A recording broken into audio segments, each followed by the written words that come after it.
Hello, visuals, and welcome back to the channel. Welcome back to Superhero Wednesday. I don't know what the fuck that was. More importantly, like I said, it is Superhero Wednesday. And the day of the week we would like to just get damn right down and nerdy. Girl. There's no girls here, is there? It's just a couple of weird bastards.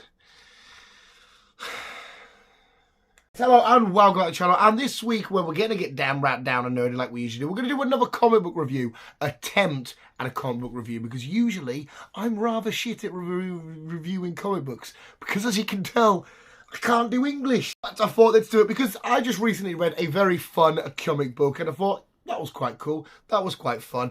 I'm looking forward to see where we go next, and it is Clobbering Time, issue 1, where big rock guy meets big less rock, but still big and strong guy. It's Clobbering Time, issue 1. We'll try and make it spoiler free. I hope you guys can go out and read it yourselves. Sorry about my voice. The time of recording, Newcastle are going on like back-to-back wins, so my voice is shot to shit. But all right, you dickhead. Batman action figure fell. Years old blue tack. I refuse to change it. I just keep re-rolling it, sticking it back on. It's all shot to shit. I'm going to try and do it spoiler free as possible, but the first thing first is I love this pairing. I adore this pairing together. The Thing, Ben Grimm, the Hulk, just absolutely amazing. As you can tell straight away, you're like, okay, these boysies are going to go through the absolute wars. I think we need to worry about too much about how heavy the story is going to be. I think they're just going to do, not weekly, but monthly installments of the Thing, Ben Grimm, teaming up with a different superhero or a different Marvel character and going on these weird, wacky adventures, just like issue 1 started off with. And I'll tell you now, straight away from the start, issue 2 includes what seems to be a very near-dead Wolverine. I don't know if he is nearly dead, because obviously he can regenerate, but we've got all kinds of meat and flesh missing, and there's something's happening with the Thing. It's actually quite disgusting. The rocks are being peeled off his body, and it's fucking vile. But we'll worry about that when it comes out, and we'll get that issue. But every time I say but, you're gonna have a shot of milk or some shit. I don't drink alcohol. Coffee. No, don't take a shot of coffee because we're boiling. You're gonna have a shot of Coke. Not soda. Straight away as well, I'll just show you that I really like these sort of intros. I like it when they do like the art style of verses as well. Like you can, I'm thinking, picture in my head the old school from Age of Ultron. So it's not really old school, but the old picture of Hulkbuster against Hulk, and they have like a matchup in the height and the weight. I love it when they do these sort of picture, like it looks like a versus, even though they're together, but it looks like a versus, and I like that kind of stuff. But this story is a weird and wacky story. We've got Ben, the Bruce Banner, and Reed Richards all chilling. All of a sudden, some weird Dooms hybrids of Iron Man weird crossover thing comes flying through and sends Ben and the Hulk back into either in time or a weird dimension or a universe with like a primitive species that will treat them like gods, and they're all weird and wacky. And it's basically they've got to help these villagers and these people fight off and fend off these gruesome, horrible, grotesque, dangerous, savage, vile monsters. I'll take you to that page because it's not a massive spoiler because I've given you it there.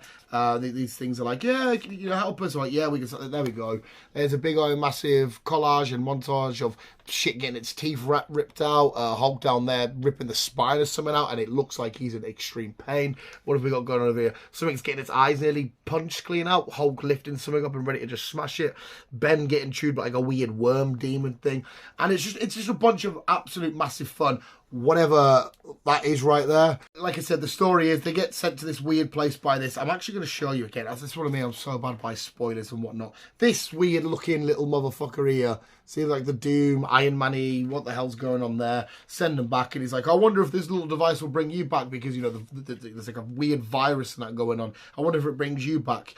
Sends them there, but they send him back as Bruce Banner and the Thing. So Bruce Banner's still with us at the minute. And they, like I said, they get found out by this, they find this civilization, and they're like, oh, you know, who are you guys? What's going on? We're all about to die soon. And then the Hulk and the Thing sort of like, okay, why?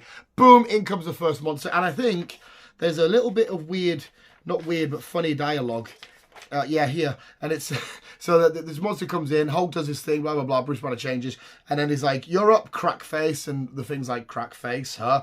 That forehead of yours arrives 10 minutes before you do, Mr. Chamlet." I think it's Chamlet. Some fun back and forward, and as well, this is all started off with the Watcher.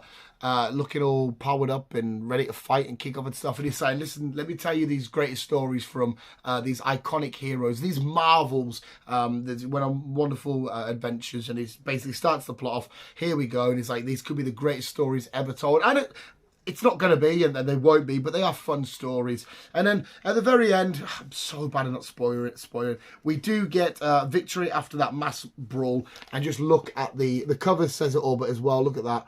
The Hulk and Ben just like are all scarred up and beat up. Hulk's got teeth stuck inside of his chest. Ben's missing chunks of him and whatnot. And then Johnny Storm all of a sudden starts messaging Ben like, "Hey, can I steal your other catchphrase?" and all this kind of crack. And he's like, and then this machine comes and brings them back. With the help of a surprise Celestial that also helps them send them back and whatnot. And away we go. And then they're just there, chilling, about to chow down on some food. Like, wow.